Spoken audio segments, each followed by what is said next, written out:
Hi, Mark. Hey, Jeff. All right, so in gubernatorial races, at least those in recent memory, the name of some candidates appear twice on the ballot. You can have Dan Malloy on twice for Working Families Party and Democrats. You can have other candidates on twice, say, for the Republican Party and the Independent Party. Can you just back it up a little bit and help us understand how third parties get on the ballot and what role they've played historically? People should not feel guilty for being confused by this because Connecticut is one of very few states that actually have this. The vast majority of states, you get one bite at the apple. You get one place on the ballot. So Connecticut is a state that allows what we call fusion politics. And the Working Families Party is the best example of this. They own a valuable piece of real estate, which is a ballot line. So the way that these parties initially get a ballot line is you have to petition. It's really not that hard. It requires getting signatures from 1% of the electorate or 7,500 people, whichever is less. And once you're on the ballot, to stay on the ballot each election cycle, what has to happen?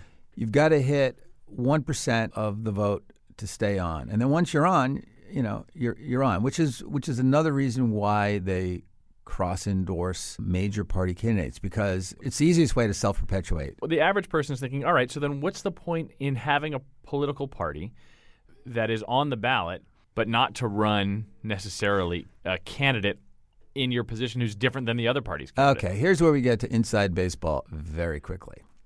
Let's take, the Working Families Party, because they're the best-known practitioner of fusion politics.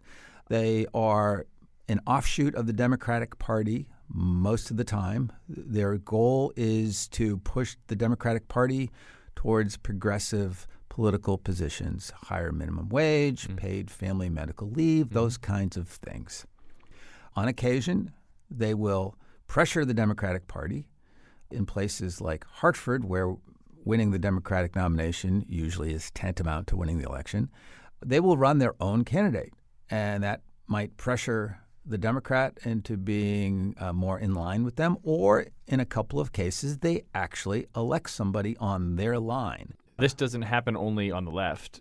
There's the Republican Party on the ballot, and there's also the Independent Party. Though when it comes to governor, we haven't always seen the same candidate on both lines. No. And the Independent Party is not a conservative analog to the Working Families Party. The Independent Party in Connecticut is something with an identity that is a little fuzzy at times. There are some regional factions. There's been this big fight between a Danbury faction and a Waterbury faction as to who controls the statewide ballot line. This has been in litigation for years and years and years. The Waterbury faction recently won. It's under appeal. But one of the disagreements in this Independent Party, which has like 25,000 members, but there's a real question about, do those people really think of themselves as members of a party, or are they people, when they registered to vote, they checked off independent because they think of themselves as unaffiliated? We have an election coming up. When the average voter goes into the booth and they'll look at the ballot, there will be several candidates for governor. There will be several names on the ballot. Two of them will appear twice, Stefanowski and Lamont. What is the average person going in to vote supposed to do? Here's the thing. Some people, they will ignore it. If they're inclined to vote for a Democrat, they'll vote for a Democrat. If they're inclined to vote for a Republican, that's what they'll do. The Working Families had this kind of clever line. They would call voting for their line as a protest vote that counts. In other words, you get to say a little something, This year, where there are a lot of Republicans a little nervous about President Trump and what President Trump has done to the Republican brand in Connecticut, there are Republican legislators who are really happy this year that they're cross-endorsed on the independent line. There is a feeling that if they are in good standing with their hometown voters, that maybe this gives people a little out, that they can register some disapproval of the president if they're so inclined, but yet not toss out their local Republican state representative.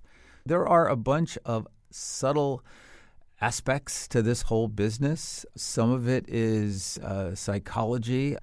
Some of it is politics. Politics and psychology, as you know, quite often go hand in hand. They do. Mark Pasniokis is nice enough to come and help us understand the vagaries of Connecticut's state politics. He writes for the Connecticut Mirror. Thanks, Mark. You're welcome.